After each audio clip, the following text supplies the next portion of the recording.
Hello, this is Casper Clemenson, the Magic 8-Baller, and welcome to episode 4 of Stonehell Megadungeon Solo, using, tada, okay, that's a bit of a flare on there, Labyrinth Lord, 2nd edition, the preprint version.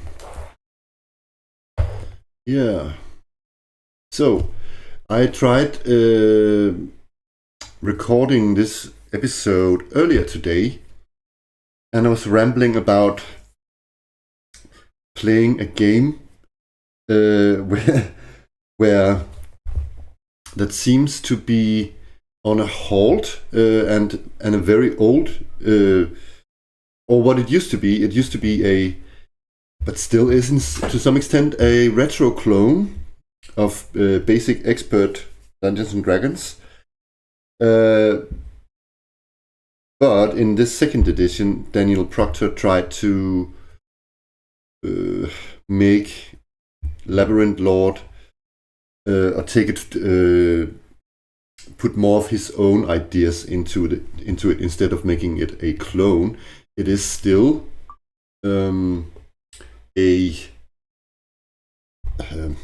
it's still based relatively much on BX, but there are actually quite a deal that's changed also, so it's become more of its own thing.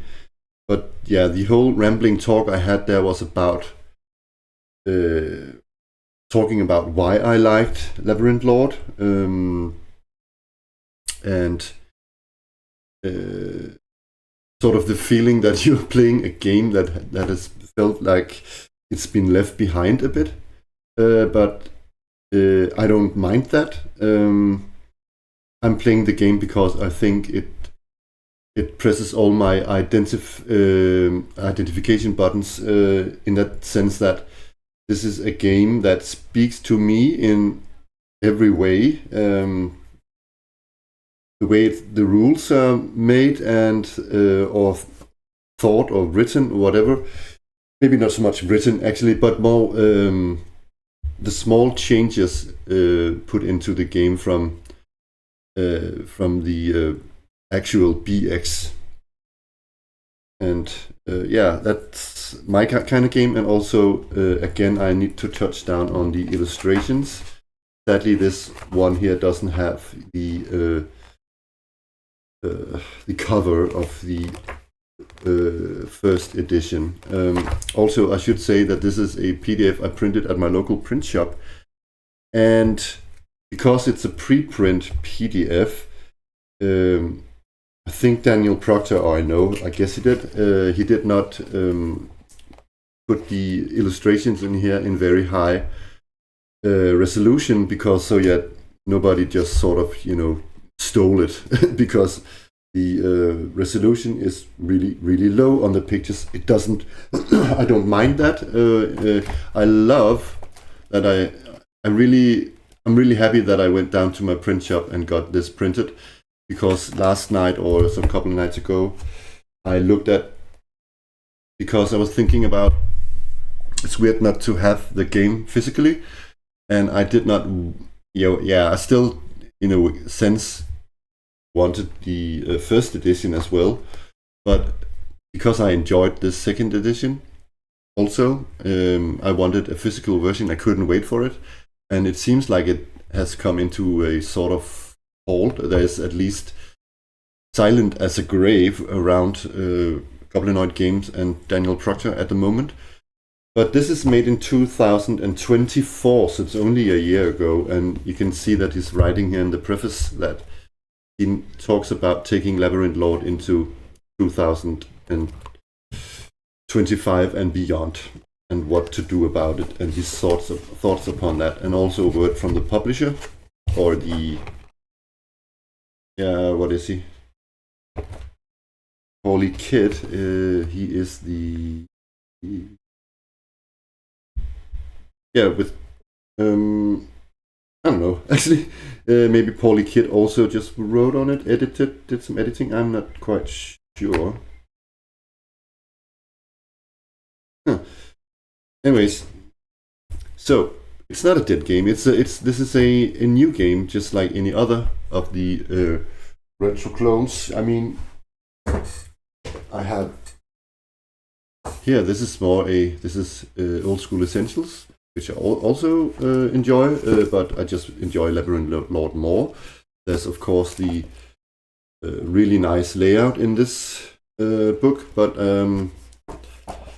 yeah, but I prefer Labyrinth Lord's changes that sort of lifts it in with his own sort of inspiration and ideas of BX. This is a precise sort of retro clone. This is, I should also say, maybe more a retro game, much inspired by BX. You could play BX with this, but so it's just, yeah, there's loads of changes here and there actually. Anyways, so I'm really happy that I got the PDF printed. So it's much better read now, of course. I can use PDFs, but I like my PDFs, but this is just much better. So yeah, that's that. And I think actually also I'm faster at finding stuff in the actual physical book than I think I'm faster than the PDF search function actually. So it's really nice to have this printed. Let's just put this aside for a moment. And yeah, this aside as well. And here we have the characters. Couple of things from last time. Yeah, just a few actually. I have figured out what time we have when we start this adventure today. It's 1 o'clock, and I should raise these two up. Actually, it's 3 after the fight with the orcs. And I've also counted how many arrows there has been used by the party. So I've taken care of that. One other thing I maybe should say is that you probably haven't seen me being nitpicking about encumbrance. I do have it a bit. It's just I mainly focus on the movement reduction on armor weight. So, and then I just simply look at what the characters are carrying to see if this is within reason, and I adjudicate from there. So I don't nitpick about the exact weight. I should maybe do that, but for the purpose I think of this solo play for YouTube videos, to me that's I don't know, slightly too much to handle. So I'm basically just using the what could you call it, the armor weight, and of course looking at, is this reasonable? So yeah, let's move this a bit over here. Was there anything else that I'm forgetting, or is there anything else I'm forgetting? I cannot remember.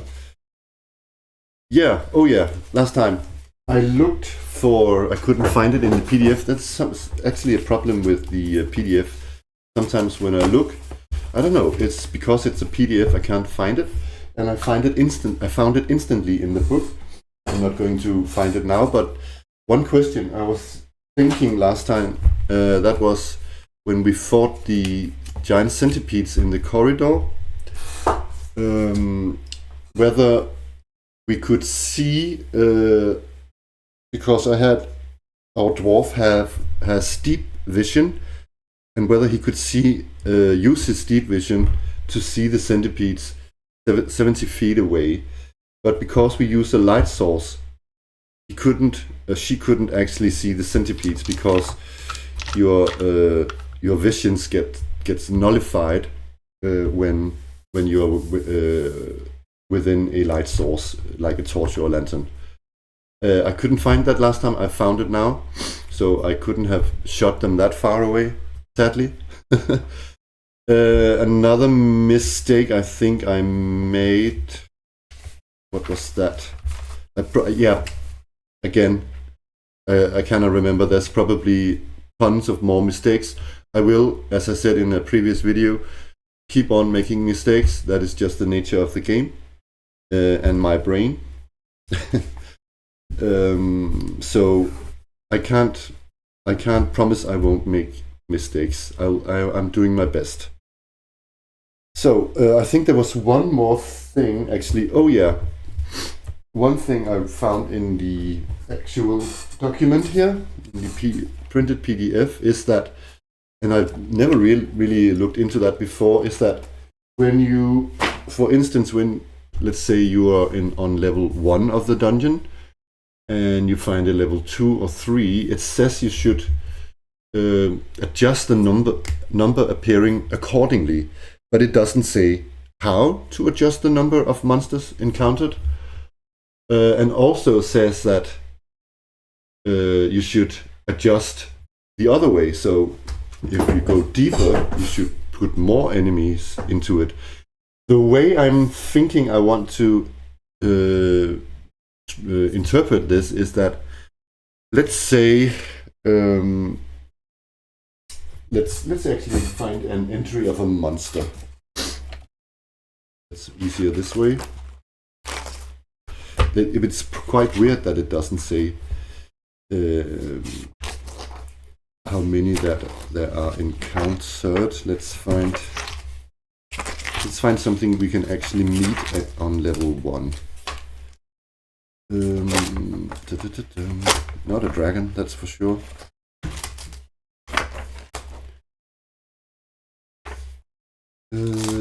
Maybe here.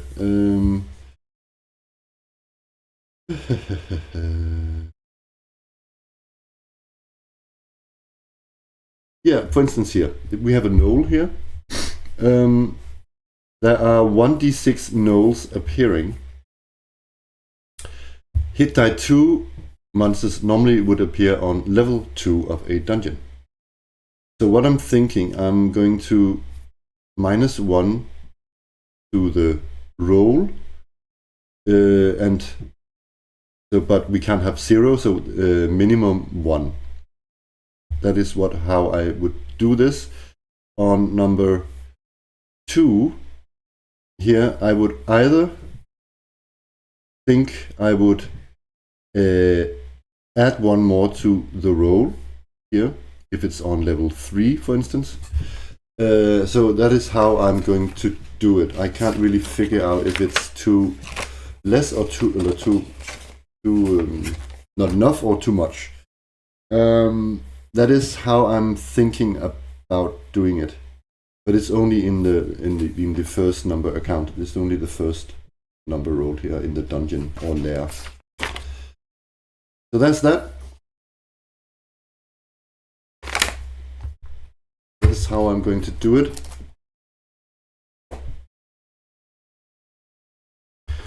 So let's start. Turn on the dungeon ambience.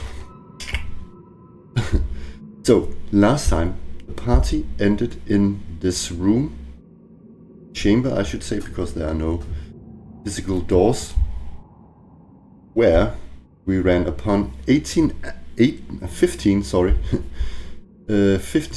rats, giant rats, and one particular rat that looks maybe a bit more buff than the rest has a shiny collar, sort of what's that called in English? Like a dog tag, something, with its name printed on it. Of course, the characters cannot see this yet. They can maybe see it's glinting, but they're meeting these rats, and I cannot remember if I rolled for surprise or anything else, but we're going to do that now, of course. I'm going to have a look at the character sheets. do we have any charisma modifiers? I don't think so. No, we don't. So I'm going to first roll if any of the sides are surprised. I should also say that I read that monsters cannot be surprised if we carry a torch. You will of course always carry some sort of light source, but then it's only if they are surprised via in a room where we barge in, then they could be surprised if we came through a corridor. Monsters cannot be surprised if we have a torch or a lantern going. So I'm going to say that actually here that we cannot be surprised. Oh, sorry, the rats cannot be surprised. So yes, rolling the die to see if we are surprised. We are not, thank God for that. We are surprised on a 1 and 2. Then I'm going to roll the reaction roll. 7. And that is in the middle, which is good. I'm going to find the monster reaction roll chart.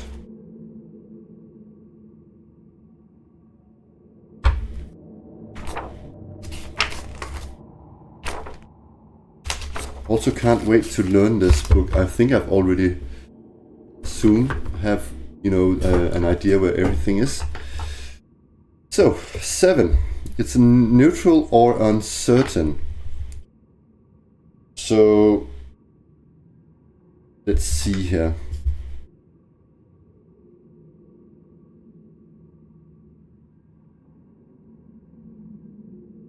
Yeah.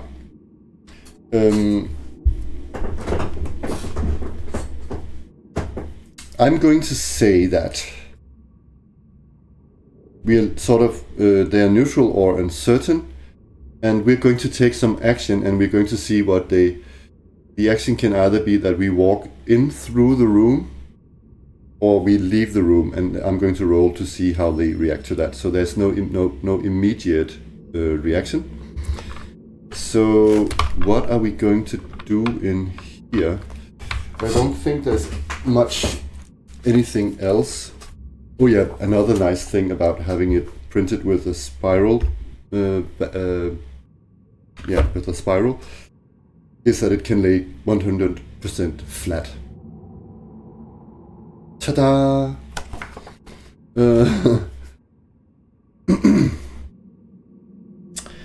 So, what did it say? Orc trash heap, bones, rotted food, orc dung, chittering of rodents, giant rats, 15. One wears a collar with a brash tag that reads precious. Then something I need to put my thumb above. A fight here may, for a chance, 0.6 chance, alert guards in area 16. They are dead. So I'm going to say that we simply walk in through the room.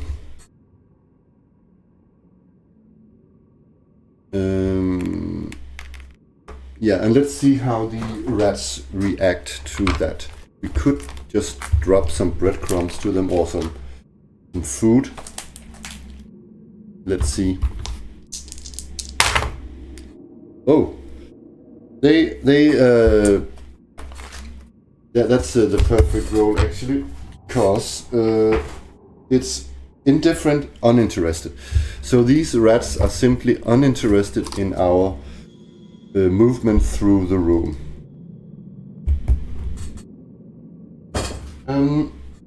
So let's map a bit.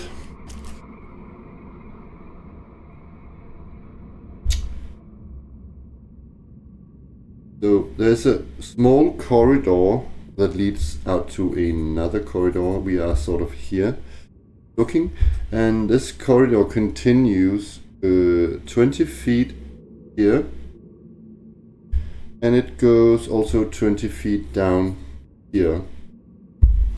So let's see. I think we're going to take a look at what's over here first. So we are just doing that.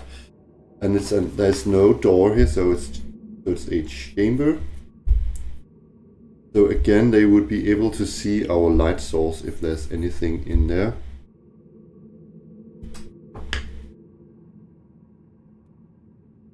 Yeah, I just moved one up here while reading it, so I'm going to sort of describe this room. It's a flaking room, sagging ceiling, flaking painted frescoes, loose rubble and debris. It's empty, but it took a turn and we need to roll for wandering monsters. No wandering monsters. So we're going to go down here, and this was room 26. Here, I suppose. And we can see that the corridors branch off to... Actually, it goes, yeah, into a corridor. The corridor continues into another map. Down here to 1C. And it goes off into the darkness here. Further than we can see. The same here. Reminds me of something that I need to write 1B up here. This goes to other areas of the same level. So there are 4 maps on one level. So it's quite big. The question is, I think we still want to investigate this. I don't know if I... Yeah, let me do it another way, actually. You know what? I'm thinking I'm going to let the party explore, meaning that I'm rolling for them. And that sort of makes their choice valid, that they can sort of, with a die, decide which way to go, because they can't cover every bit of it. They can, of course, if they want to look everywhere, but let's see where they go first, at least. So this is 1, 2, 3. So they're going left. Yeah, they're going left if we turn it around like that. They're going down here. And let's have the map out. So let me see, 1, 2, 3, 4. Goes another. And then there's this room opens up in a strange shape. So let me just read that. Oddly shaped room.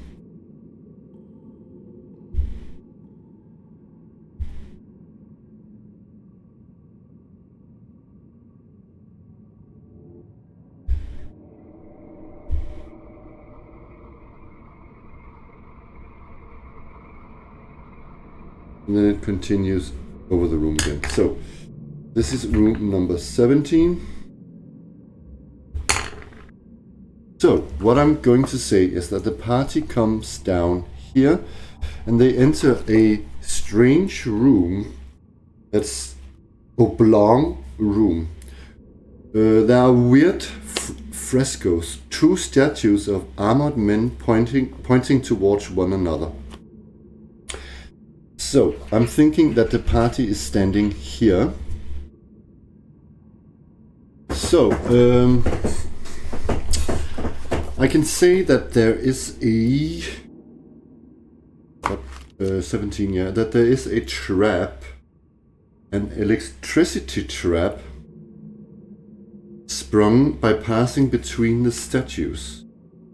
This trap will alert the orcs in area 15. I can say that we already killed those orcs, so there won't be any orcs in there. But as I normally do is that I take a turn for each room because they're looking. I think they will also be looking.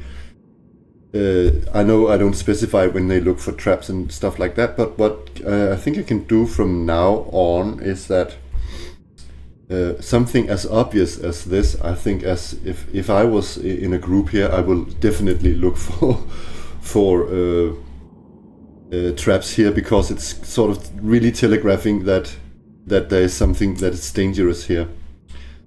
So I'm going to say that it's actually likely. So I'm going to roll my little oracle die here and ask, are they going to look for traps? So 5. And if it's likely, it's +1. So yes, they are going to look for traps.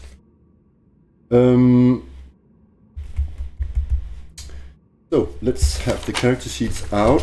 Our dwarf has dwarf nosy. Have 2 in 6 chance if searching to detect traps, and the others have 1 in 6 chance. So yeah, they are going to, all of them are going to look, but let's have nosy first.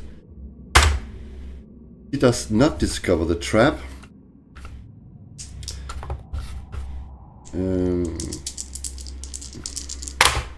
Yes, yeah, they do discover this trap. So it doesn't say if there's a way to deactivate it. I think they can maybe crawl behind the statues or something.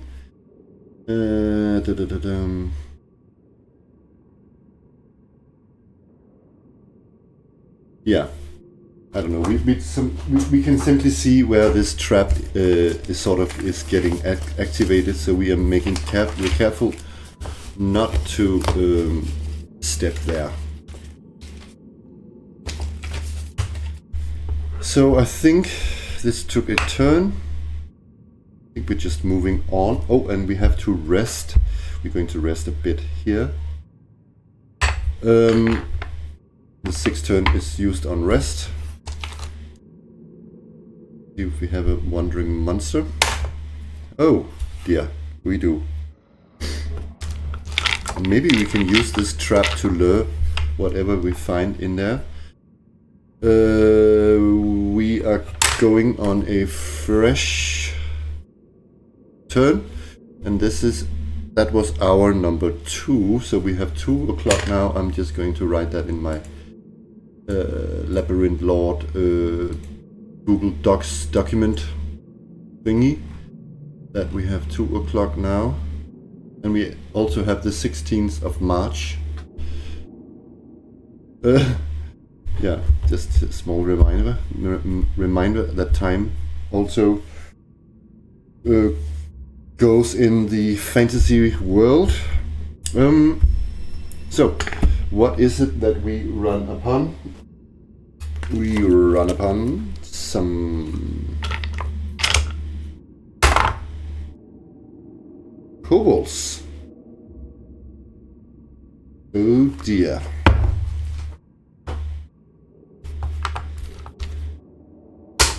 Four,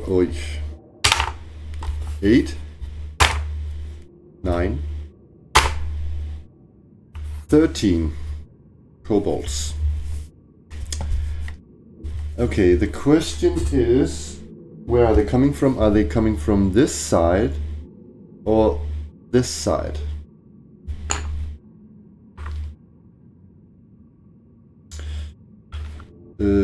Because they could have come down here.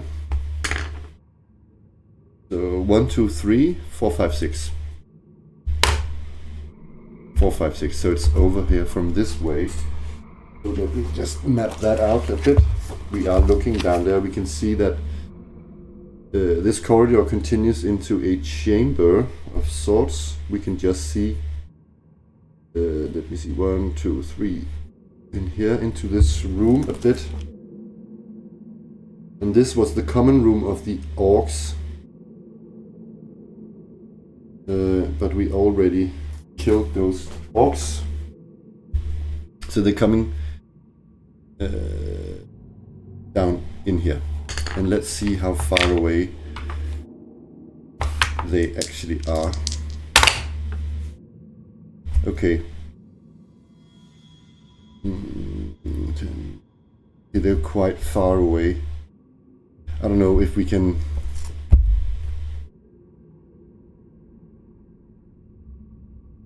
Yeah, that is always so weird when we roll a relatively high number, because if we then draw out the rest of this room, let me just enlighten you on a thing here.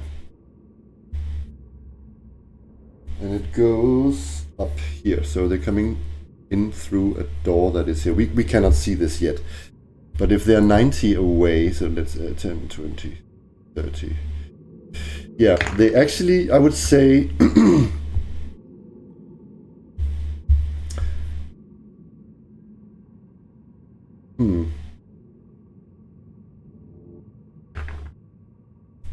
That is so weird when you roll that, because first off, they are around a corner if we are to count the 90 feet. I don't know how to adjudicate this. And also, again, we are not able to see them if we use a light source. We can only see 30. I find that so weird. We can only see. How do we know they're there even?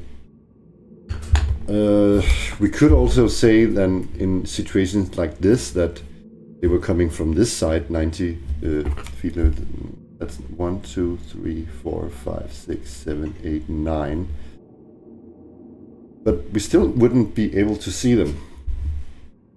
Could of course roll if we sort of heard them, but if I roll if we did not hear them, I could say that we would be surprised, but that's too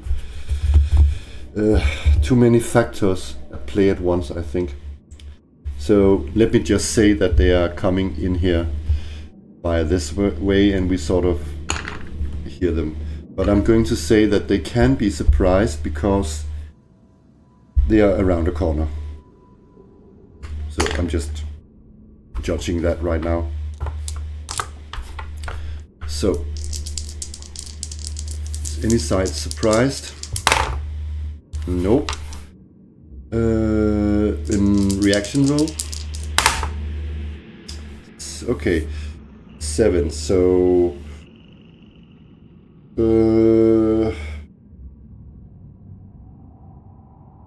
that's sort of a neutral, uncertain reaction. We've met them before, haven't we? We've met these kobolds running around. We are sort of on neutral ground with them. We took out their threat, the dragon, up here. So I'm guessing that... Okay, we are going to... Do we have anyone with chaotic who can speak kobold, actually? Yeah, we do. Nosy can speak kobold.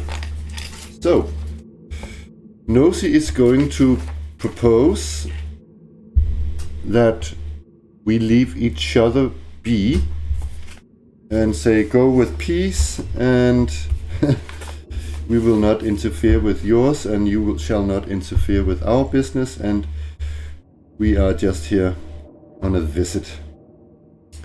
Let's see how they react to that. I'm going to say that's a +1 because we can speak the language. If I get a neutral reaction, I might say that we can... let's see.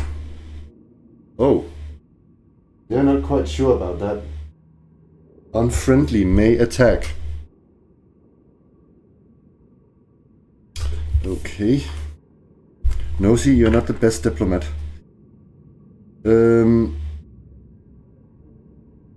What about we offer them food?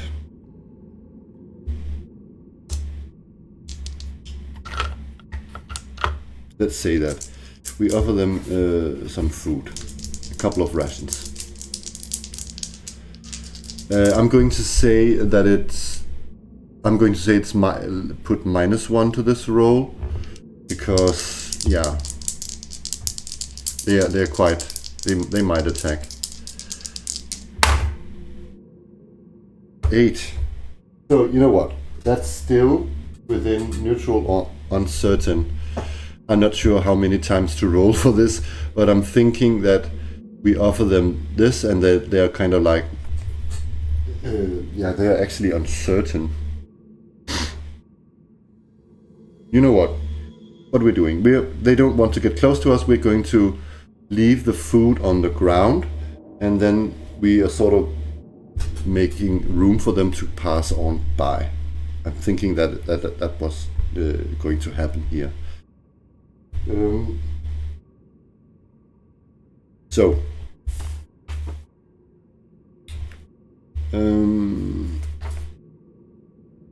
we're going to say that took a turn, all that interaction, and they're walking by us. What about the trap? Are they going to... I can ask the oracle. Do they discover the trap? Guess they do, because they live here, right? Yeah, let's see. Let's just make it. Do they discover the trap? No, and they walk right into it. So, what should we say? How many of them? Like, I don't know. 1d6 of them? 1. Okay. So one of them walks into the... And I mean, it's a kobold, so he's likely completely fried by this electricity trap. Let's see how many hit points he has. 3. Ah, he survived. Just barely. Ah, and they're sort of... they are really like... what do you call it? Really vocal and expressive about this trap. And they're sort of blaming each other and whatnot to not have seen the trap. And our party, that I know, they just giggle or something and move on. Okay. Oh, by the way, he had to save. No, I don't want to roll it. Let's just say he survived, but he got electrocuted a bit. Yeah. So we are going into this room, and this room will now be empty of orcs.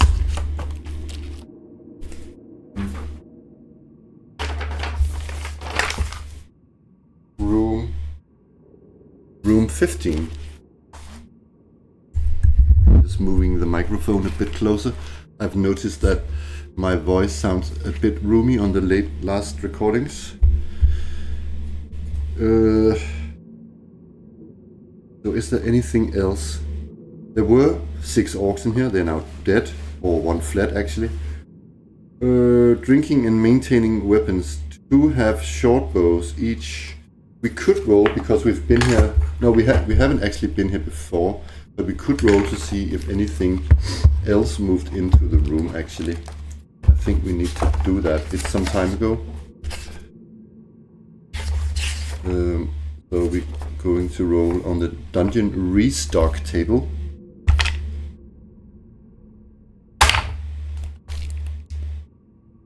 Or empty. 1 in 6 chance of hidden treasure. Ooh. Nah. Nothing? Okay. So we are looking for treasure. We found nothing. And there's a door here. We are going to listen at this door. So yeah, we succeed. So it kind of took... oh yeah, one thing actually. After watching Brian's channel, I'm following Brian's channel. Brian from Brian's channel, he does things a bit... maybe it's something you do in Advanced Dungeons and Dragons. Maybe I've already talked about it. That when you do an action, it takes, instead of taking a full turn, it just takes a turn. No, sorry, a round, which is 1 minute opposed to 10 minutes. So, for instance, if we are trying to force open a stock door, each attempt is 1 round. So 1 minute instead. And I kind of like that idea. So that was 1 round. I could make small increments of rounds here. So we're going to force... Oh, what did we hear? That is the question. Ooh.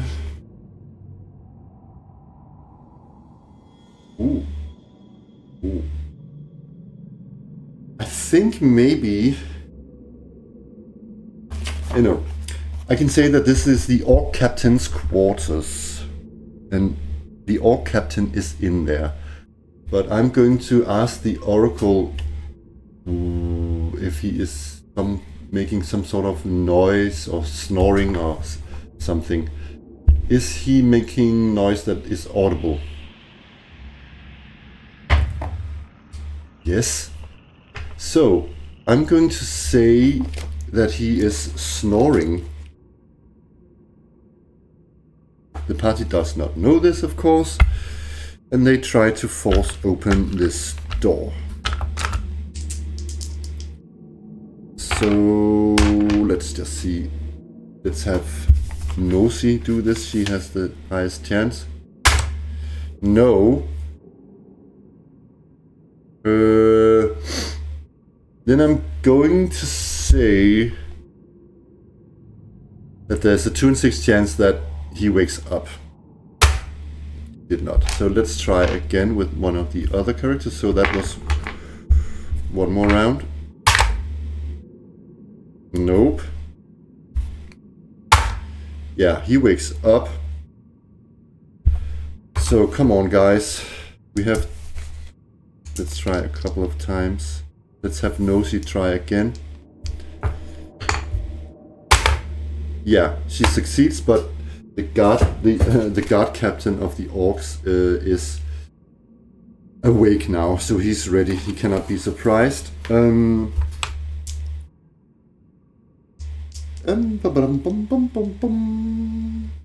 Okay, they come into this room that is 20 by 20 square feet.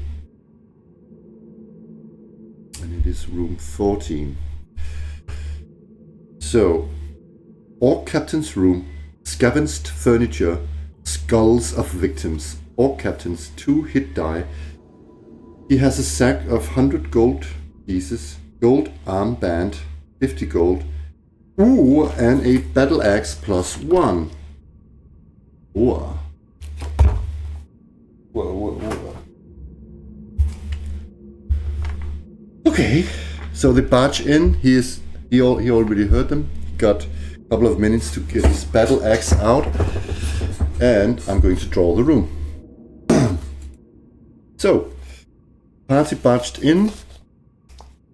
I found a little elephant thingy there. I used to have a cat as well, but I think maybe my cat stole it. Actually, I dropped it on the floor, and Ruth has since then picked it up and ran away with it. Anyways, the Orc Captain is this girly elephant here. Okay. Okay. I am not going to make a reaction roll here, because I think that if we have gotten over here, he might know, or he realizes that we have killed his men. So I guess he's just completely pissed. So he cannot be surprised. Are we surprised, however? Oh yes, we are. So he reacts first, and he's simply going to, yeah, attack one of the 2 first there. 1, 2, 3, 4, 5, 6. So it's Tenil. He's actually the elf. It's going down there and attacks Tenil, and it's a +1 battle axe that he has. So yeah, 14 plus 4, that's 18. That's just a miss. Oh yeah, he has... Oh yeah, what is his stats? 1 sec. Okay, so Orc Captain. Hit die 2. He has AC 6. And I'm going to say that because this is sort of a boss monster, that his damage is as weapon, so it's actually a D8. 1d8 plus 1. Whoa, this is getting hit die 2. I should right. So he has 4 and only 5 hit points. Perhaps he's wounded. Okay. So he misses, and now it's initiative. Are we going to cast spells?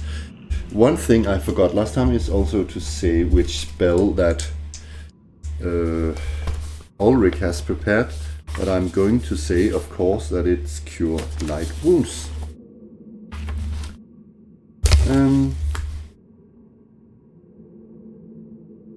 Speaking of spells, now I can't remember which spells that the others had prepared. I think we used, yeah, it was sleep times 2 times 1 of each. We've used 1 sleep spell. So we are not going to cast spells. Let's see who wins initiative. He does. Who is he attacking? I'm thinking he still attacks Teniel. Yeah, he's sort of locked in with him. He wants to kill the elf.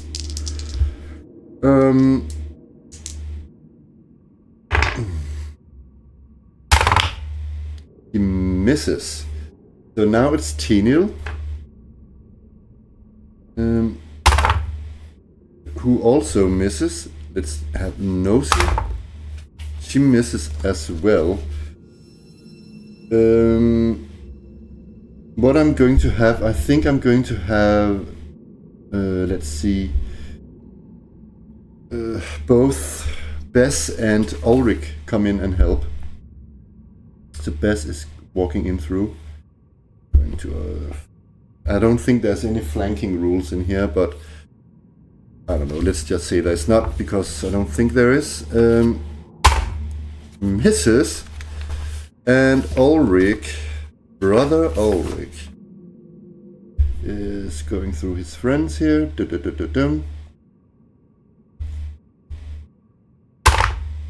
And misses, hooray. Is Ort going to do anything?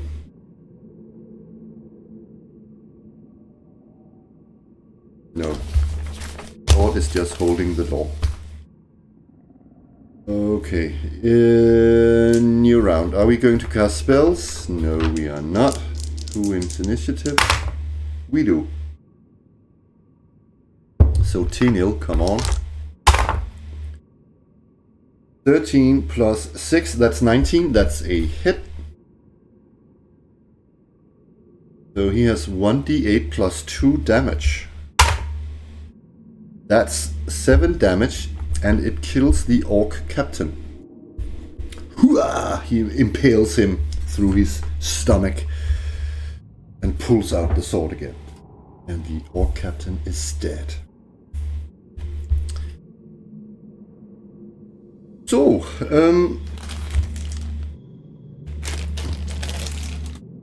there was some treasure in there, so... okay, there was a sack with 100 gold pieces. So 1 sec, I'm going to divide the treasure. Okay, so it's 100 gold pieces each. And I think Teniel is going to just wear the armband so it doesn't fill up slot in his backpack or something like that. But I'm of course going to write the armband on the character sheet. I'm just adding the Oh, I keep writing. Oh, what did I write here? Oh, I keep writing 100. 1 sec, I'm going to. So there's that. I have added the 20 gold pieces to each character.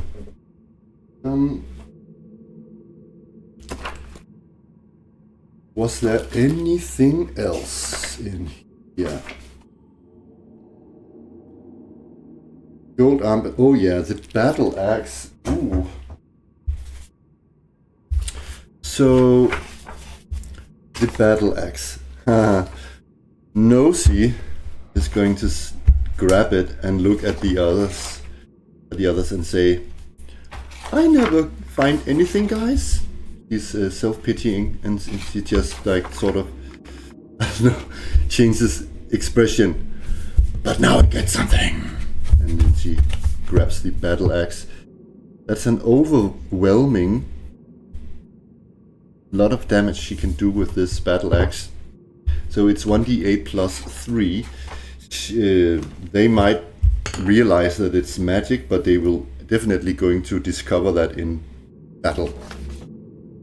So they haven't got it identified yet, but it will of course still work. She's grabbing that battle axe and just dumping her own on the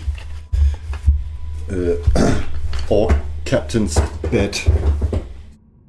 That took a turn, of course.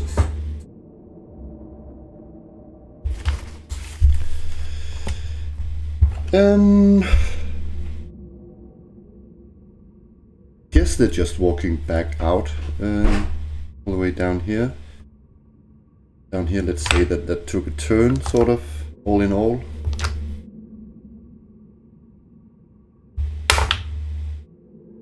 No encounter. So they are here now, looking down the corridor. They see, oh yeah, the question is, do they actually go this way? So this corridor continues for a long time.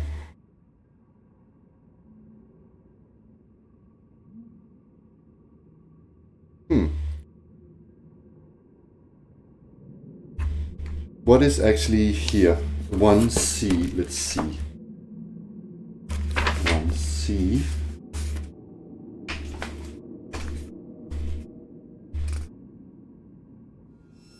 Oh, so they look down for what seems to be... They can see down to here, and then they can't see any further. But in reality, it actually goes a bit more.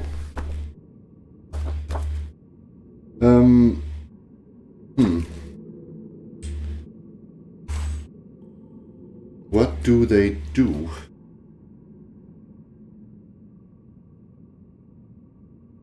I think they want to check this. They have also a map, so they can sort of see their map, and they can see that, oh, we miss maybe a bit down here. So they just continue down. How long is this? 1, 2, 3, 4, 5, 6, 7. Oh. 1, 2, 3, 4. And at this mark here, there's some sort of alcove or something that goes up like this. Then there is a letter here. And on the map there's a fire. And this opens up into something. Okay, so they are around here. You can see that the room opens up, and they can see what this is. So what is this actually? D.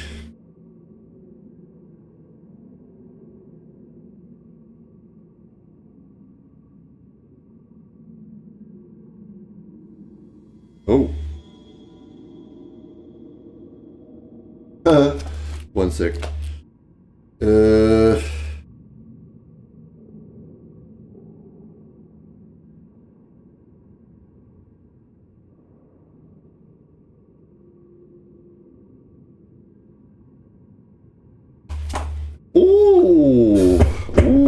Okay.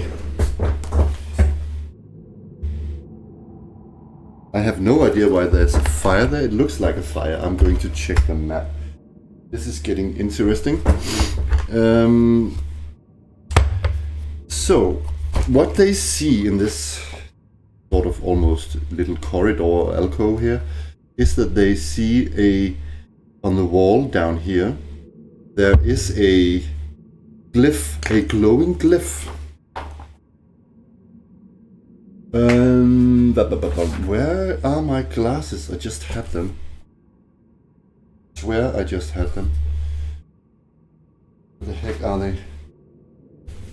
No, I can't. Now I can't see. Oh, there they are. I need my glasses to see where my glasses are. What the heck is that? It is some sort of fire, but it... Oh! Now I see what it is. Okay. That is funny.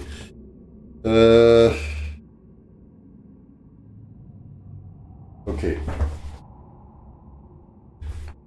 Okay. It's a fire trap.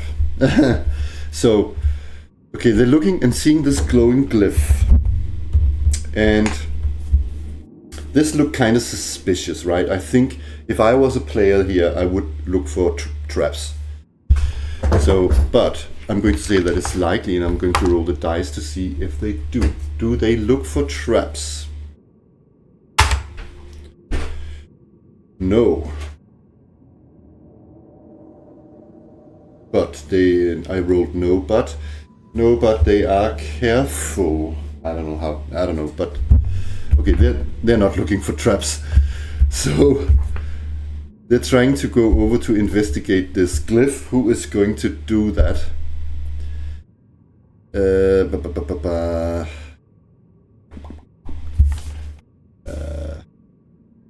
Who's going to investigate this glyph?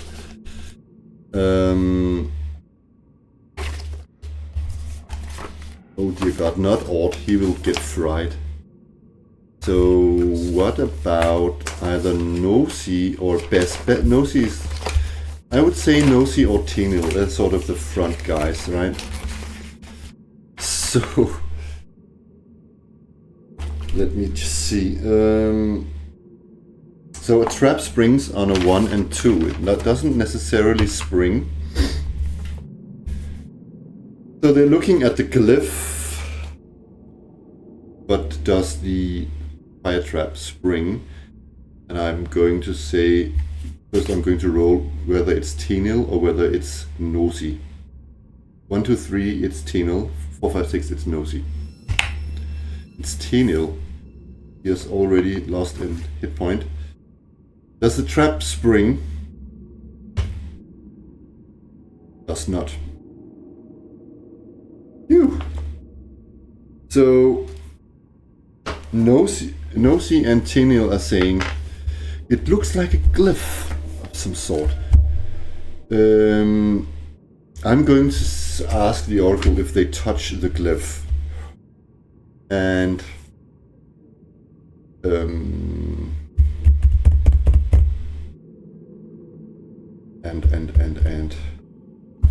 let me think.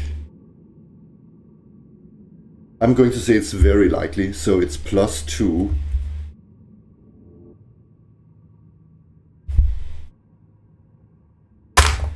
Yes, they touch the glyph. Two of them touches the glyph. 1, 2, 3, Tinil. It's Nosy. Nosy touches the glyph and is instantly, let me see, teleported. It's a teleporting glyph.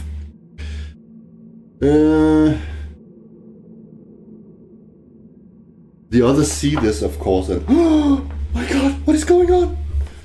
She disappeared. The question is, does the other also touch the glyph?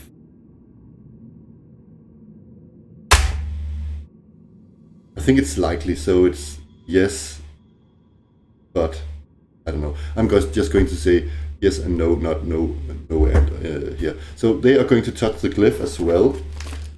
They are very brave, and they all get teleported into a tiny room. And the tiny room is here. It's just a floating room. And it's room, I'm going to write that here, room 24. Okay. In room 24, there is another glyph that sends them back to the other glyph. There's also crumbling books, star charts, broken alembics, a teleport glyph, already said that. A forgotten spell book with 1d6 first level spells and 1d4 second level spells lies here. Hooray, hooray, hooray. So,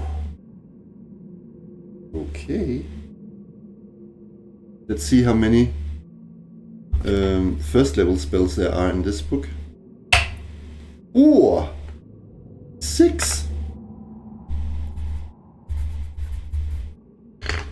And how many second level spells? 4. Okay. Okay, not bad. Okay, so it has 10 spells in it. Wow. They're of course going to transcribe these when they get back to town. Right now I think our wizard is going to have a look at it, and Ord is going to write it on his character sheet. Or I am going to write it on Ord's character sheet. Spellbook. Yeah, that's another thing. He actually has his own spellbook as well somewhere. I need to... yeah, he's writing another spellbook. So 6 first level and 4 second level. Not bad. Interesting. Let's say a turn went by and this would also be a nice spot to rest in, I guess. Pretty safe. Could they do that? Oh yeah. They need to rest at least 6th hour. So now we are. It's now 3 o'clock. Let me write that in my document.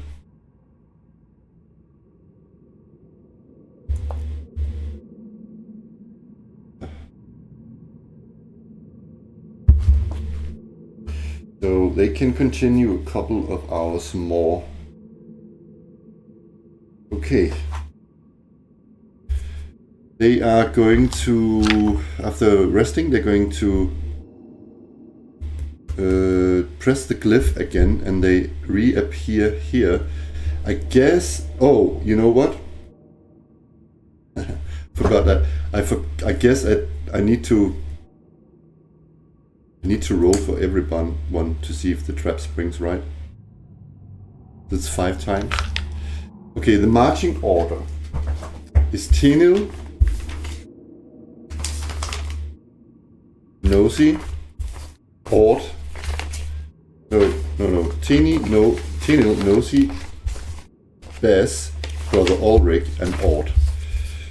So Tinil, he steps into the doesn't spring. Nosy, nope. Bess, oh my god. Okay, so she needs to do a, what was it, saving throw versus what? Save versus breath attacks for half damage. Ouch, ouch, ouch.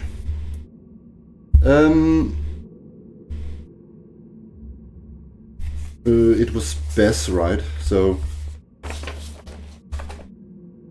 okay. It does not succeed.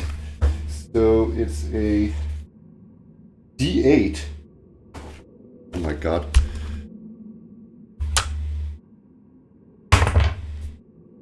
Okay, that's a 5. Let's just keep it. Shit. She has 4 left. Oh! Okay.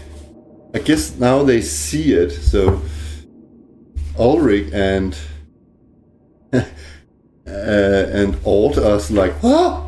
And they are carefully jumping over the trap.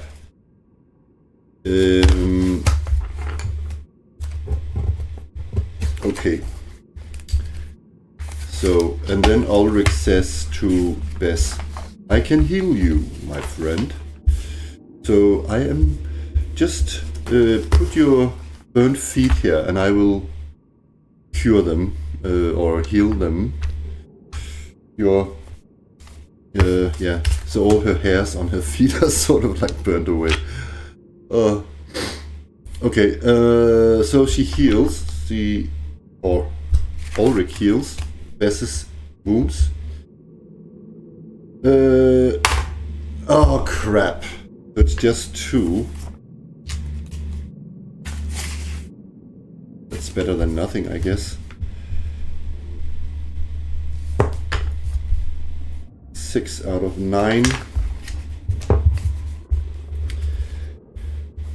All that thing took 1 turn, I guess, and they look into this room here. Yeah, a rather large room. Let me just read it actually. Oh, so this is a gallery of sorts, like a long room with, let's just see. Need to draw everything here. So let me read it. The smashed gallery, broken statues, low plinths, a sack with 500 silver pieces and 30 gold pieces, and there's also a statue in here, and if the statue is smashed, they find a key to Area 27. And we have been here with the other group at Area 27 with these locked doors that were sort of impenetrable. And I'm guessing that this new party has also been at those double doors because they have been same places. Do they recognize, does the key, I mean, they find a key and they found a locked door. Would they, I guess they would try and use a key on a locked door found in the same level. If I was a player, I would try and do that, for sure. Question is though, you know what, I'm just going to give these guys here take a turn and they find everything in there. We have a wandering monster also.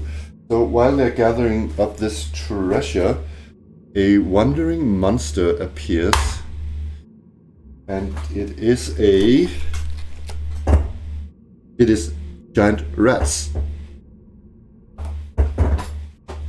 Let me just resolve that first.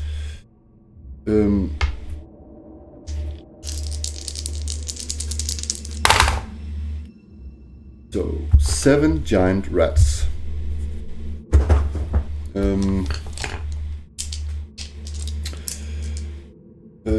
Are any of the sides surprised? Okay, we have a torch, or it is actually a lantern. We have lit.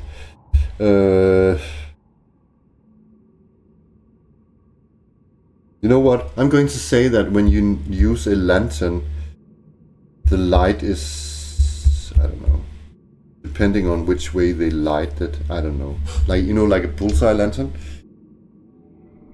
I don't know. Okay, let's just roll. Are any of the sides surprised? I mean, if they're going into here and they, I don't know, and if we are up here. No sides are surprised. Reaction roll. So they're sort of indifferent. I mean, at this point, I think we just simply going to throw some even more rations after them. And you know what? I need to mark off the rations from earlier as well. So I'm just going to mark off 4 rations in total. We take them off Bess's inventory. So she has 0 rations, but she can get one from the others. And I'm going to say it's +1 that we gave them this, so a new reaction roll.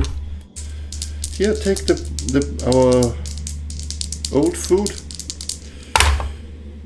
Okay, it's sort of indifferent. That I interpret that as they are sort of okay with the present we get. We roll 8 actually. Oh, that's the same. So they sort of, they don't want to eat it right away. They're sort of sniffing around the food there, and we just pick up this treasure here. So how much was it actually?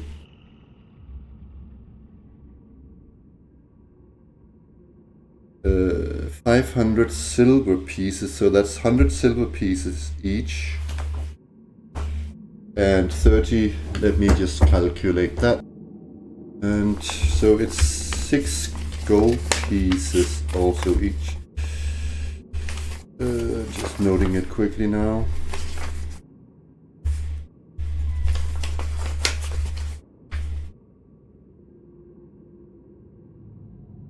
Last one.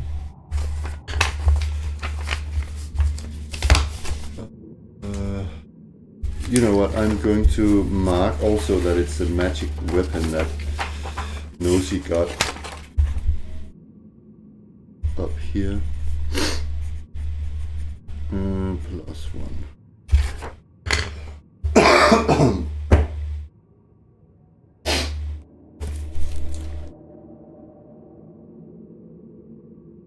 So, I think they are checking the last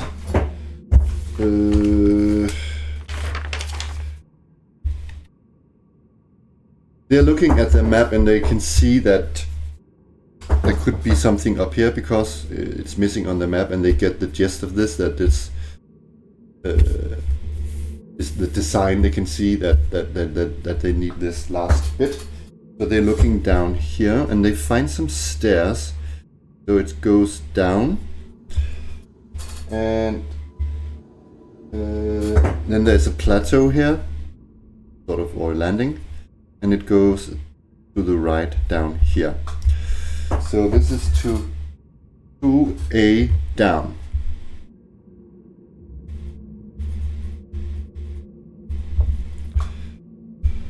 Okay, they do not want to go down just yet. They want to investigate, see if the key they found fits with this door. So let me see the route here. 1, 2, 3, 4. Yeah, 10 here. So because they are clad in chainmail, so it's around here. Oh, they have walked here, so it's twice the tempo, right? So 2, 3, 4, 6, 7, 8, 9, 10. No wandering monsters. 1, 2, 3, 5. Oh yeah, they need to get this door up here. One more round. Oh my god. What?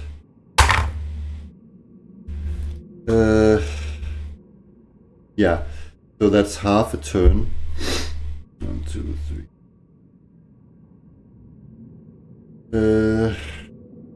I think they've discovered this trapdoor as well, so they jump over here. 7, 8, 6, 7, 8. Yeah, okay, so it's one more turn, I'm going to say. And I don't think they have spiked this door, so they're going to force this door up. You know what? I'm going to roll if this room is restocked. Oh dear. The room is restocked. What time? It's... oh, okay. La la la la.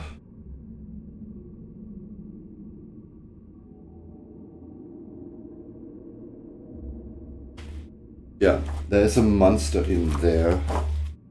And it's a orcs. So there are 2d6 orcs. No, 2d4 orcs. Crapowich. 6 orcs. Huh. Okie dokie. One sec. I'm going to make a little map. I think I might have one that is that size. So, I've got it all set up, but I should say that this is recorded later than what you've just been watching, because I made some weird mistakes. I also went a bit further down the map or the dungeon, so I just came down to this location as well, and we have to re-record that as well. That would be most fitting, I guess. So anyways, we got the fight with the 6 orcs on our hands. We're going to roll for surprise first. Are any sides surprised? We are, actually. So it's the orcs first, and I'm going to roll the orcs hit points. So one of the things I had difficulties with is the actual let me see if I can find it. It's the use of oil flasks. Got it right here, where it says oil flasks must be lit and thrown or poured on the ground and then lit. They damage any character or monster hit by the bottles or moving through the burning oil. Thrown oil causes damage for 2 rounds before burning out. Oil poured on the ground covers a 5-foot diameter and burns for a full turn. Okay, and then it talks about also how much damage it does, and it also talks about that some monsters are fire resistant. But okay, so I'm a bit confused. Yeah, I think it could have been a bit more clearly written. Also, for instance, how long it will take to do the 2 variants. For instance, if I'm throwing, can I do that like right away, light it and throw it? And you can say that in a sense, then if I do that, the damage it has different impacts, you know. So if I throw it, it will hit, I'm guessing 1. But if I pour it, it will also only hit 1, but it will burn for an entire turn on the floor. That is how I read it, at least. So if you pour it on the floor, you can sort of your floor plane more tactical, because you can force monsters around the fire and whatnot. But so I don't know. It doesn't say how many actions it requires. I mean, if I throw, is that the same as I shatter the flask on the floor, and then someone else lights a torch and throws that in? Can that be done in the same turn? If they have a light source ready, I mean, like a torch. And can I light an oil flask and throw it right away? It doesn't say. So I'm a bit confused. If I wanted what think I'm reading, and this is open to interpretation, is that you can throw the oil flask, light and throw it, but then you will have sort of, you can say, minimal use of it. It only does damage for 2 rounds, whereas if you pour it on the floor and light it, it can burn for a longer time. I don't know. Anyways, it's the orcs. I think the orc simply rushes towards the nearest players, characters. So these two would go here. This one here. Perhaps here, here, and here. So what I'm thinking is that number 1 attacks Ulrich, number 2 attacks Tino, number 3 attacks Nosy, number 5 attacks Nosy as well, and number 6 attacks Bess. So let's roll for the orcs. Ulrich first. Ulrich has an armor class of, I think it's 4. That is a miss. Orc number 2 misses. Orc number 3 hits Nosy. And he does 1d... Whoops, that was not a roll. 1d6 damage. 1 damage to Nosy. That's the first time she's taken any damage.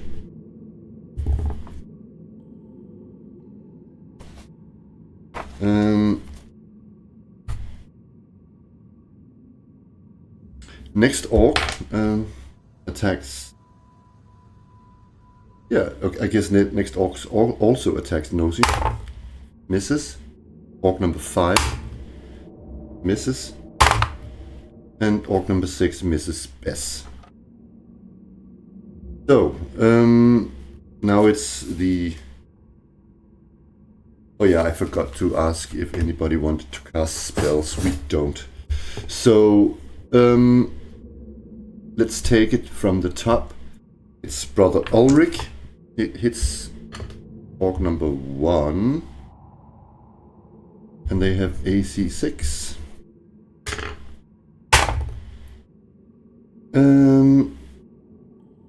Let's see, I cannot remember if Ulrich has...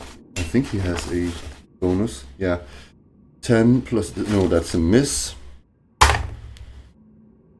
So, Teniel attacks orc number 2. 13 plus 6, that's 19. That's a hit.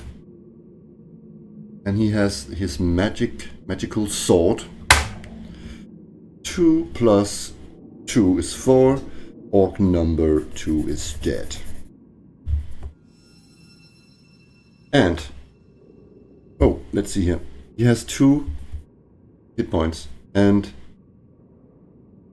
Oh, never mind. Never mind. Elves are not a...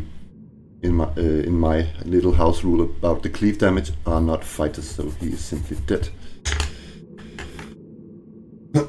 So it's Nosy. He's attacking, I think, orc number 3, perhaps. He is attacking orc number 3. Misses. And then it's Bess. She attacks orc number 6. That's a hit. 4 plus 1 is 5. It's down to 1 hit point. I don't think that Ord is doing anything. So now it's initiative. Do we want to cast spells? No. The orcs won initiative, so let's just go around counterclockwise. Orc number 1 attacks. Who is he attacking? Is he attacking Ord? That's a miss. Orc number, I think then orc number 3 attacks Teniel. That is a hit.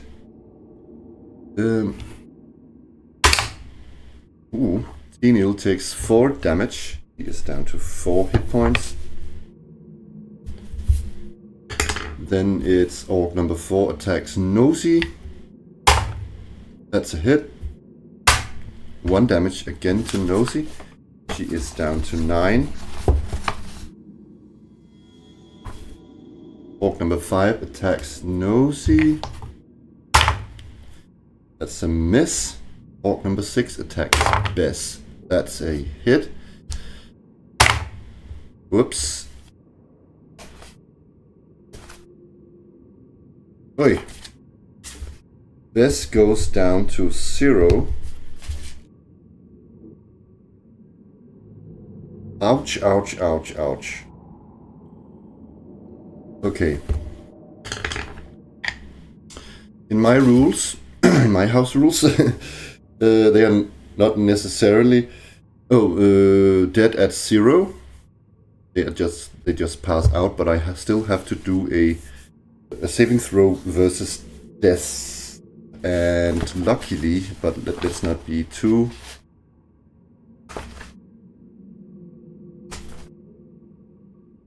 So Bess has an... I need to roll 8 or more.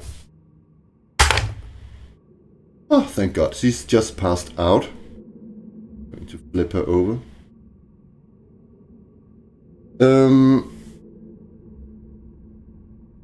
Was that orc number 5 or 6? I think that was number 6, right? So that is bad. They have to tend to her wounds really soon. It's our turn now. We're going to have Brother Ulrich hit number 1. That's a hit. 4 points of damage. It's down to 2. Teniel attacks orc number 3 and misses. Nosy attacks orc number 4 and misses. Bess can't do anything, so it's initiative. Are we going to cast spells? Yes, we are. We unfortunately have to cast sleep spells. I hope the sleep spell. We win initiative. So we cast sleep on the orcs. Let's see how many drops down. So I'm rolling 2d8. See how many. So it's 8 hit points. So they all fall asleep. And we are going to slit their throats. Boom. Okay.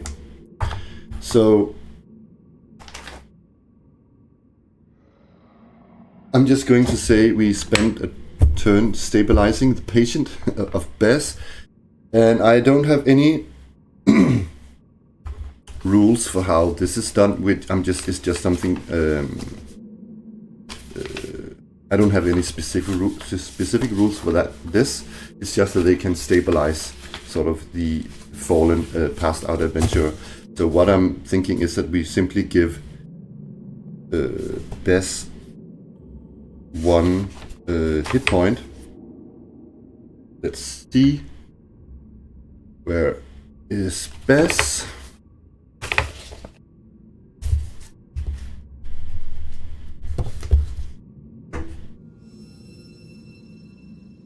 I think I will figure out some way to,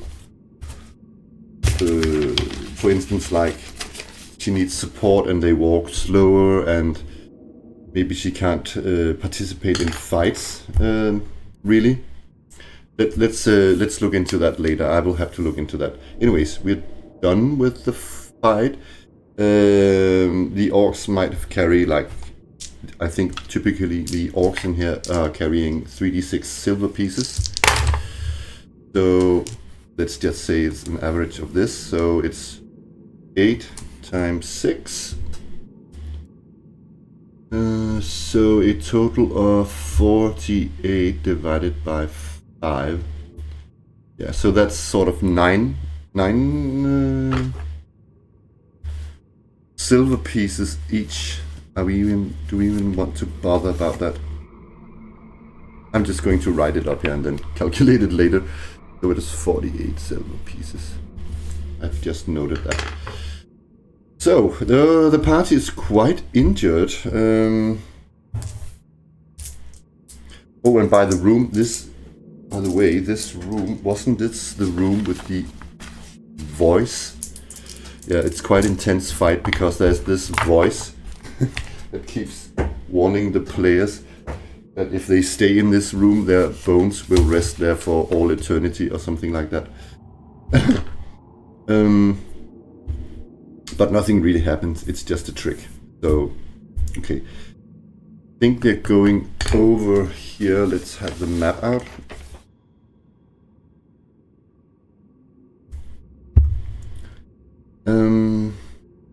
Yeah, so they have to either, and I don't think they want to run all the way. They're trying to bend these bars or get this portcullis up. Let me just read the room again. That was not that one. This game. Room 21.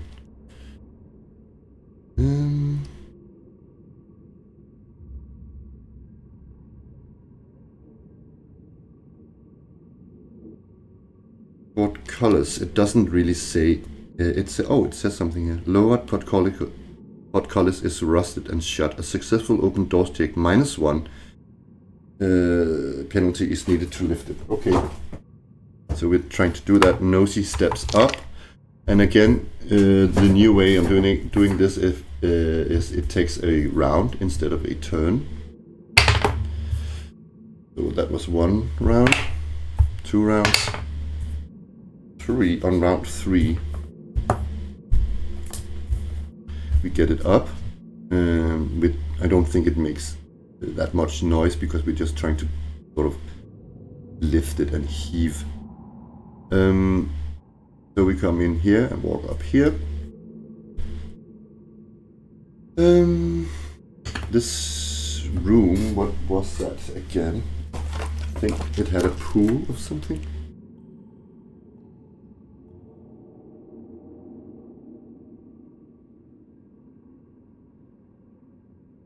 Okay. So they're trying to open this door as well. Goes up. We are now on round 4-ish. They've been around here, so they know that they shouldn't disturb this. There's a fountain of 2 fishes that can spout deadly or some toxic poison or something. I don't know. Then they go in here. Nope. Nope, that was 2 more turns. So let's say we're up to 1 more turn here. Right about here. And let's see if we have any wandering monsters. Phew, we do not. So they walk up to the double doors here to see if the key fits into the keyhole. And click, click, click. Voila, it does. So they come into this room. This room is a crypt. I'm going to just read it again. Ancient crypts. The double doors leading into... they're locked. In here there are stone doors with worn inscription. Multiple beers in each crypt. Roll once per table. Roll once on each column of table A above to determine the content of each crypt. Okay, so we're going to do that, and we're going to start with number 1, 2, 3, 4, 5, 6, 7, 8. And there's also a door down here. So we're trying to get this door up.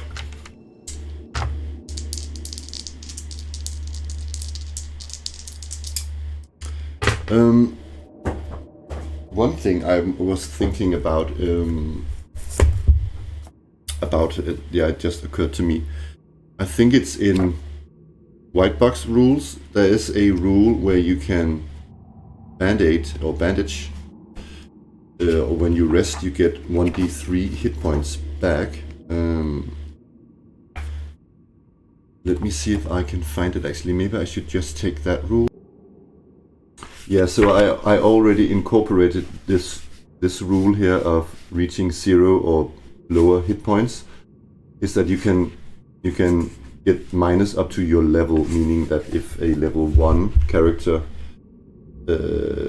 drops to -1, he can make a save versus death to still be alive. And also we have this thing down here about binding wounds. Referees can allow characters to bind 1d4 hit points worth of wounds following a battle. This is a particular use in low magic campaigns or in adventures where none of the players goes to run a cleric.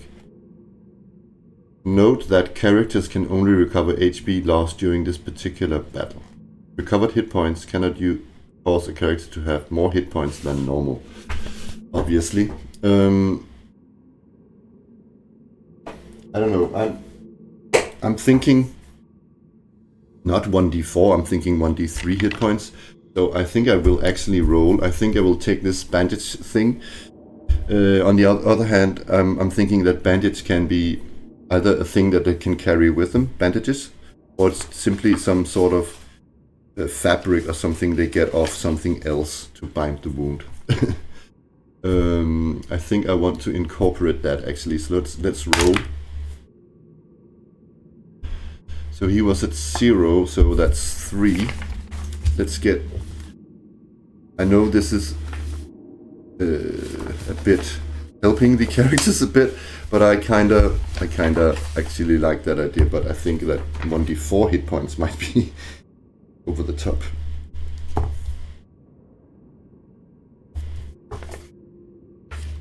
And I know what it said about low magic campaigns and clerics, but I think it's a less harsh method also to use it this way, because else we have character death en masse all the time. And yeah, I don't want to draw portraits over and over, you know. Okay, anyways, let's try and open the first crypt here. Nope. Yes. That was 2 turns. No, not turns, sorry, rounds. 2 rounds. Trying to keep track of time here. And then we are rolling on the table in the book. See what it is we find inside the crypt. Exciting, isn't it? Empty. Oh, did I roll a 3? A minor magic item.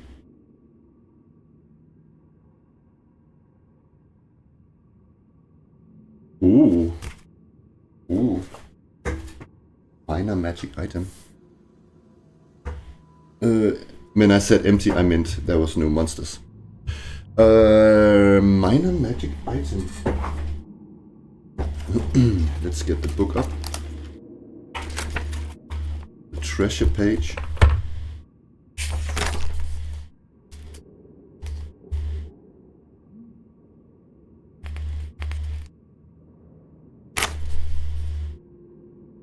So is this something specifically called? I cannot remember if there's something called minor magic items.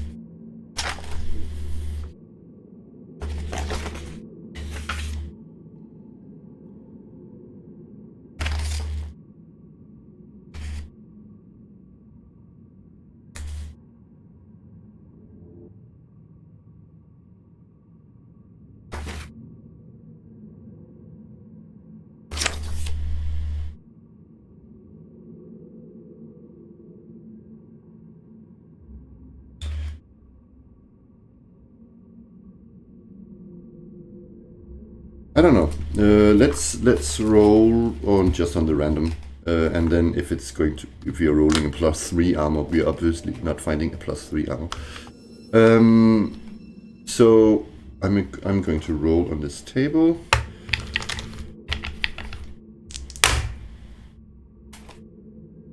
$13 is a potion. 61 human control. Wow, human control. Sounds like charm person. I think Bess is going to carry that one. Potion of human control. They don't know what it is yet, I should say. I'm just writing it there. And it's worth, I should also add that, it's worth 400 XP finding that, because I use the system in Labyrinth Lord that awards experience points for magical items found. Okay, so we're going to open the next crypt. And I'm going to say that looking at all this took a couple of, what did we say? Yeah, we can just say 1 turn actually. So I'm going to, turns are up here and these are rounds. Okay. Let's try and open crypt door number 2.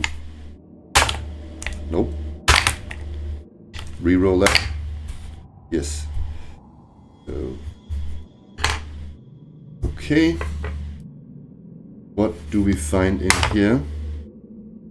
Again, it's empty of monsters, I think. Yes, and crypt treasure. No treasure. So next door, door number 3.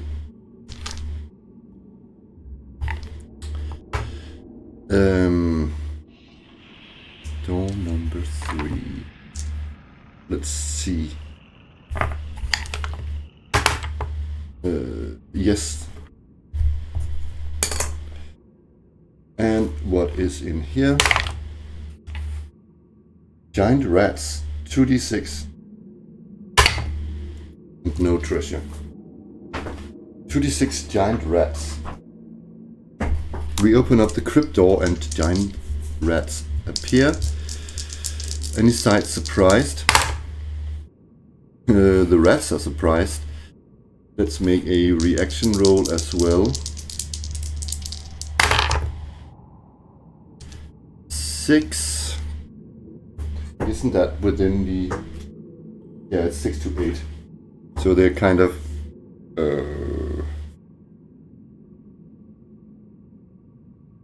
sort of neutral reaction. What I'm going to say is that we sort of make room for them. They kind of, you know, like, hey, guys, you can get out this way, and see how they react to that, I guess. Okay, they are happy about that. So they skitter out of the crypt door. We found nothing in there.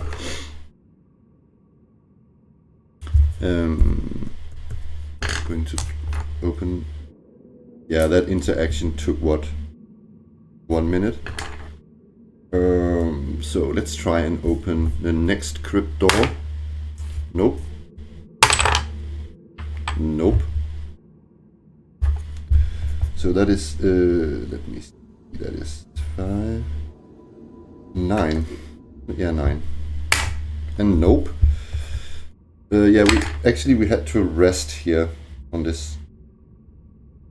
Yeah. Okay. So it's what time is it now?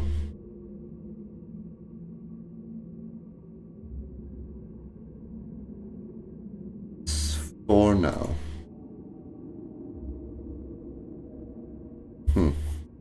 I actually thought it was 4 earlier. Anyways. I might be wrong about the time, but it's not. Let's have this. Let's finish this and then we go back to East Bridge. So room number 5. We can just do it like this. Room number 5. Nope. Nope. Nope. Nope. Yes, that was on this 6th turn. We got it up, I think. Sorry, round. I'm new to this method. 6th round. And if there's something in there, it of course can't be surprised. I forgot about that. 6th round. What is in here? No monsters. Ooh.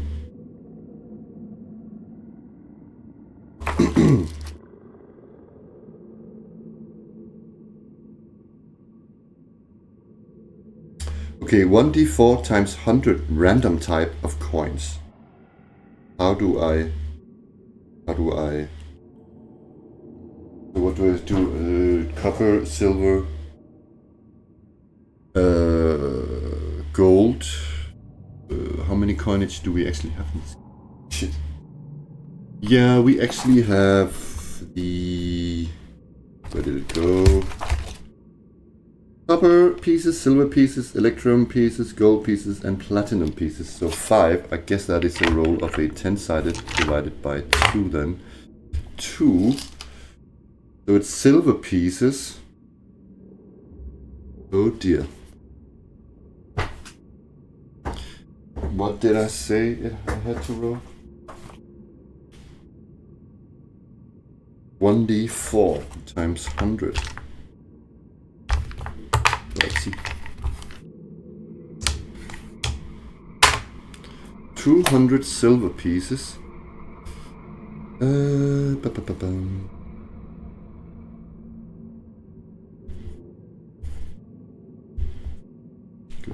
that down there, just as a reminder. And I am going to say that took another turn this time. So we are up to 1 turn and 6 rounds. Going to open crypt door number 6. Nope. Nope. Nope. That's 1, 2, 3. And nope. I have to do a wandering monster check.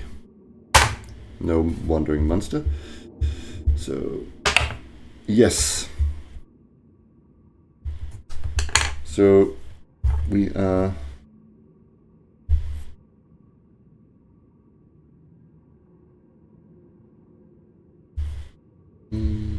Yeah. So, let's see, we get it open. What is inside crypt number 6? 3. Oh, giant rats again. Surprise. Not a surprise. Reaction roll. 6. Okay, so again we're going to try and let these rats sort of gesture to them that we are not interested in fighting them. Do they accept that offer of peace? Yes, they do. Okay. What sort of treasure is in here? 5, there's no treasure. So I'm going to say that took another turn. We've spent half an hour in here. Trying to open crypt door number 7. Yes. What's in here? No monsters. Again, coinage of some sort. So it's oh my god, it's copper pieces and 100 copper pieces.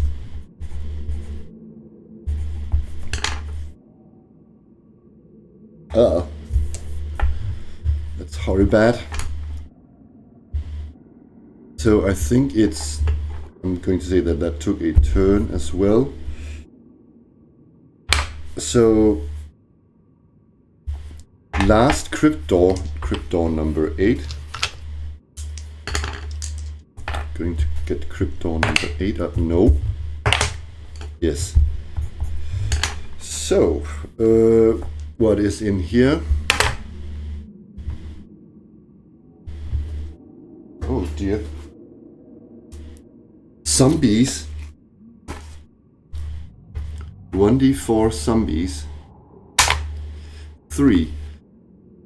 However, I just, as I said in the recording I did yesterday, that because zombies are hit by 2 creatures, that we should adjust the number appearing.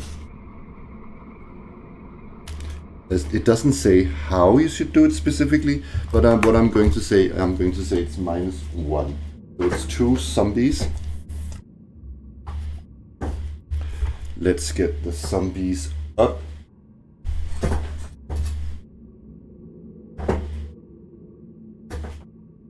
Oh, it's this book. I'm looking at the time. I have some time left to play. I hope I can get this crypt thingy done before I have to head off to work. Let's see. Zombies. Yes, I'm just going to write it here. The last entry of this page. Zombie times 2 AC 8. They have 2 hit die of weak zombies. hit points 3 and 14. So baby zombie and mother zombie. Oh my god. Damage 1d8. Oh.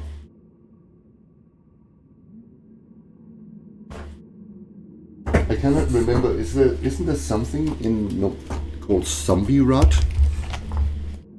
Take the entry for zombies.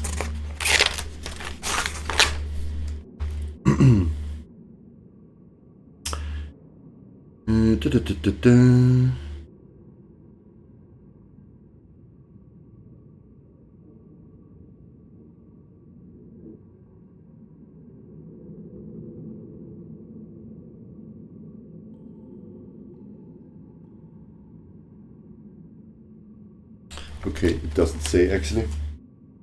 So I'm just going to say, of course, there's no zombie rot.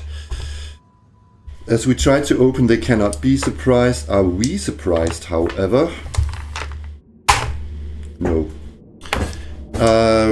We are not. I don't think we have any spells left. We don't have any spells left at all, so we're not going to cast any spells. Come on. Let's win initiative here. Yes, we win initiative.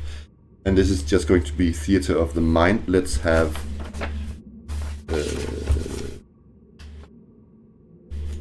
oh, they're zombies. We can turn them. Yeah, okay, I'm going to say that next round then. Duh. So Teniel first. That's a hit.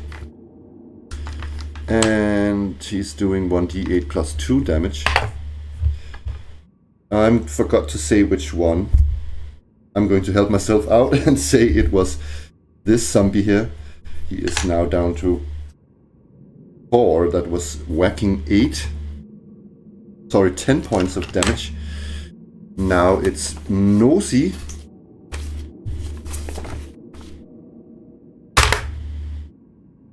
Plus...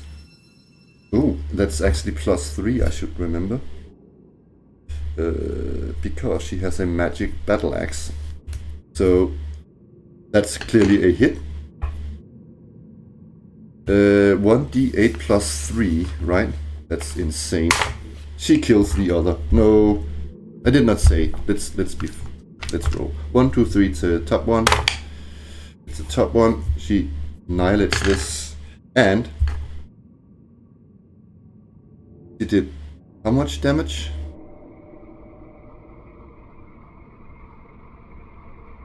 You know, I'm going to re-roll damage. I cannot remember. This still has 3. So that's 6 points of damage. It kills this one. And because she is a fighter type, my house rules, 3 points of damage carries over. So this zombie is down to 1. Sure. Now it's... I think... Let's say Brother Ulrich. Misses. Bess. Some time has passed. She's allowed to attack. Misses. And Ord, is he doing anything? Is the room enough to... I don't think so. Crap de la crap. Now it's the... now it's the zombies. The zombies, sorry, I should say. And I'm thinking it's so cramped and the 2 tanks are in front. So I'm going to say it's most likely that they can actually only... oh well, I could too, okay. Anyways, Teniel or Nosy. It's Nosy. Blah blah blah. 5. It misses. So, initiative. Are we going to turn? No, we are not. We're trying to turn this one. Should have, maybe. Is it attack? Who is the zombie attacking? That is Nosy. That's a hit. Oh, God. 5 points of damage to Nosy. Nosy is down to 4.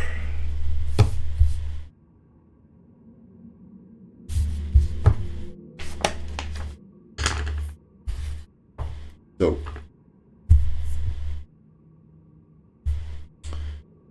Let's kill this one. Teenil attacks. Oh, does he drop his sword? No. Teenil misses. Nosy. +3 plus. That's a hit, actually. Wow. She kills this zombie. Okay. How much XP does a zombie reward?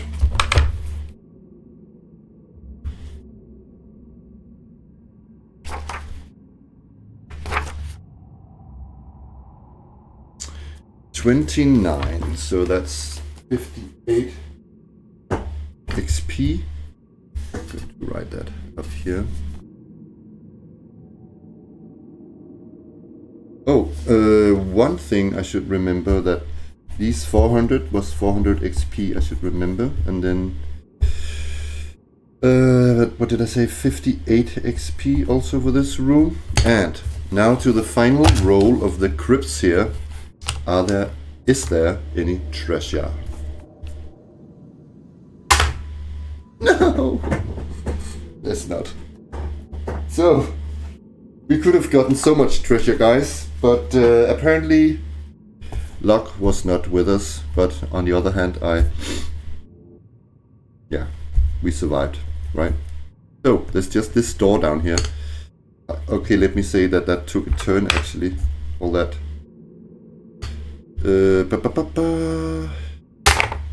No wandering monsters. Okay, we are going to listen at this door. So we don't hear anything. It seems quiet. But what is actually behind this crypt door? Is it the big crypt? I'm going to draw the room first.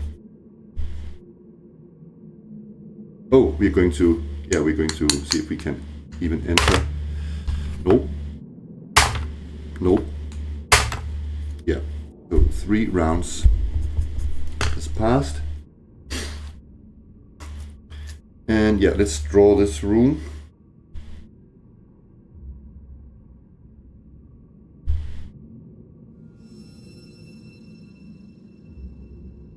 There is actually a secret door down here. Let's see if they find it.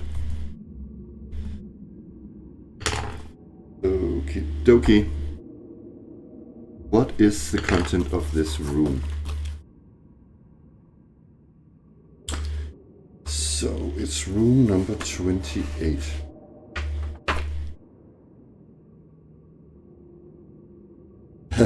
It says Giggling Skull Shrine. Altar of bones.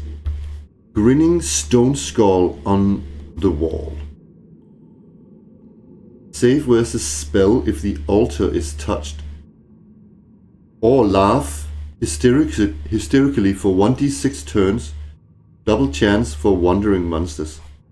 Secret room contains religious vestments and a needle trapped. Save versus poison or die. Coffer holding 9,000 silver pieces, 6 pieces of jewelry, 10 DP each, and 2 potions of healing. Oh my god, we've come to the treasure room here, the treasure crypt. So I'm going to ask the oracle now. I'm going to say it's 50-50. There's a huge grinning skull on the wall and an altar made of skulls. First off, oh my god, does the party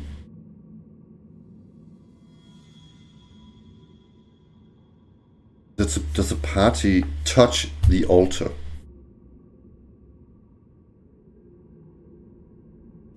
I'm going to say, if I was a player here, I would be very cautious. I would actually look for traps first here.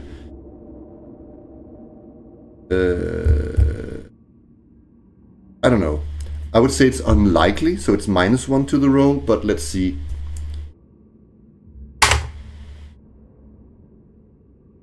Do they touch the altar? So it's no and no. I'm guessing that Nosy says it looks like a construction trick. I'm good with that, those sorts of stuff.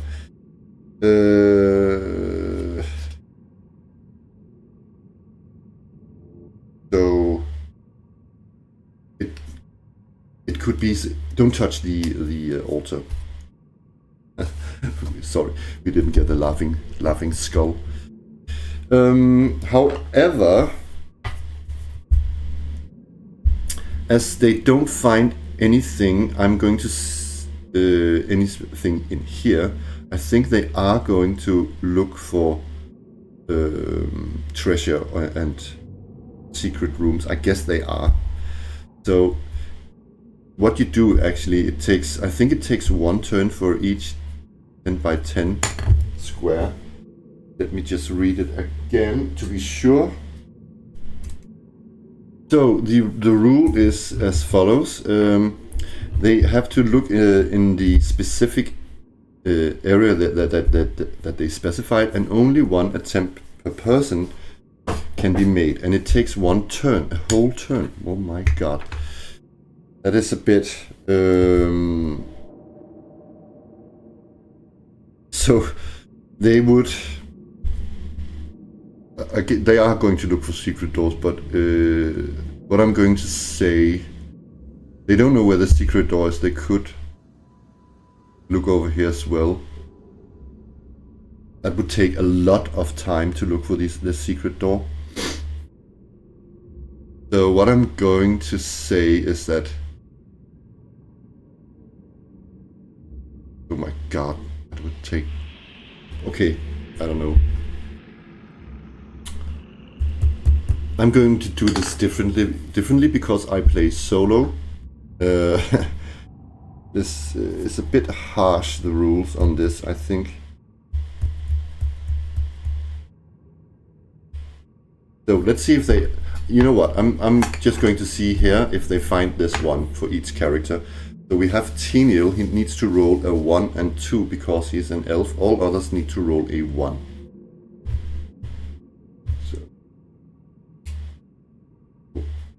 And there was light. Come on, Teniel. No! And that took a turn, so they have to rest. And the clock is now 5 o'clock, and they have to get out of this dungeon very soon.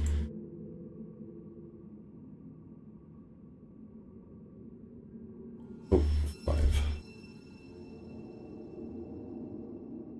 And I think I also need to roll for wandering monsters, right? No! Hell no! No, I don't have time for this. Ah!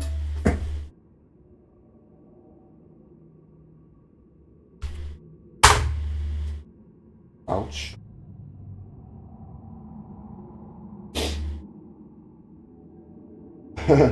There must be a viper's nest somewhere here or something similar. Spitting cobras appear. Oh my god. Let's see. Spitting cobra. Oh my god.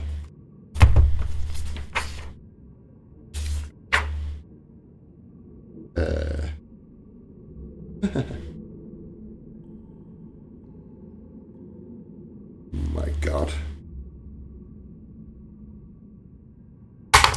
3 spitting cobras appear. Any side surprised? No. God. Reaction roll. Wow.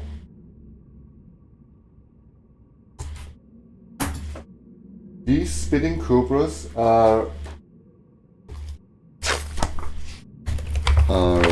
our friends. I don't know. Let me see if I can find it.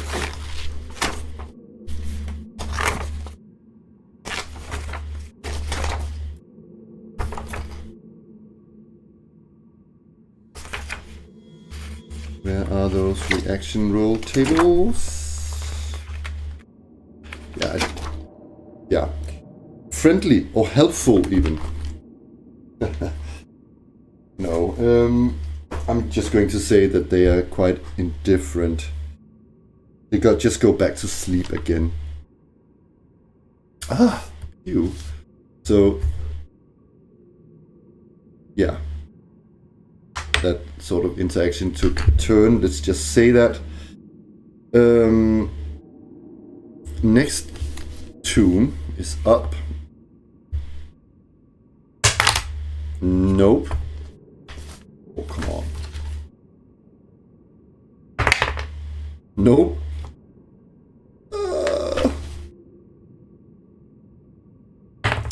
Nope.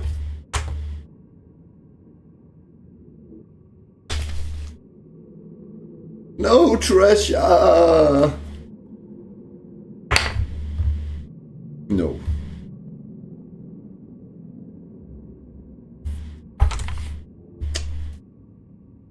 Sad. How much experience points did I just skip here?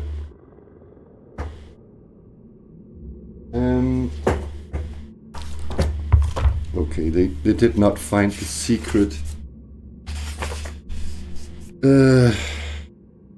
And actually, also, I need to keep track of time. We're on third round, so I need to roll a wandering monster roll, but let me just see this. Yeah.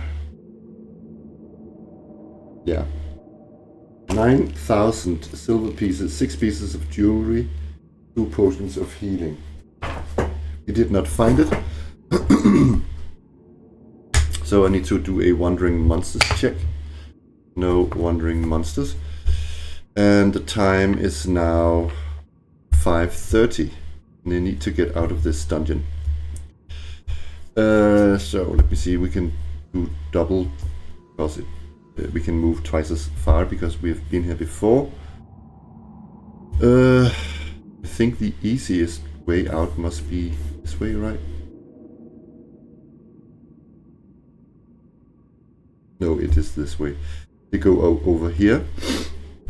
Try to get this door up. Nope. Nope. Nope. Yes, so 4 turns. No, sorry, rounds. So.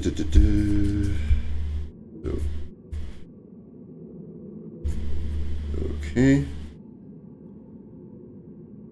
They move in next door. Yes. Round here, and these, I guess this is already lifted up here. Yes.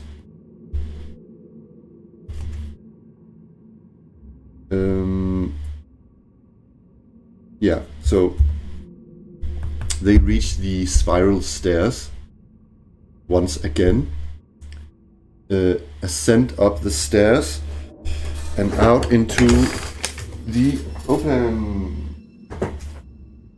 There is my map.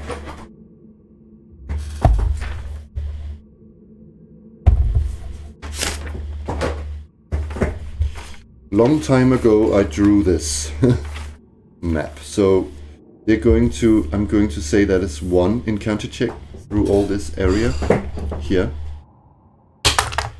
4, no wandering monsters.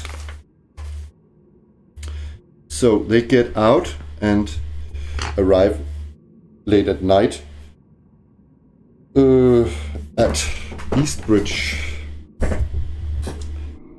So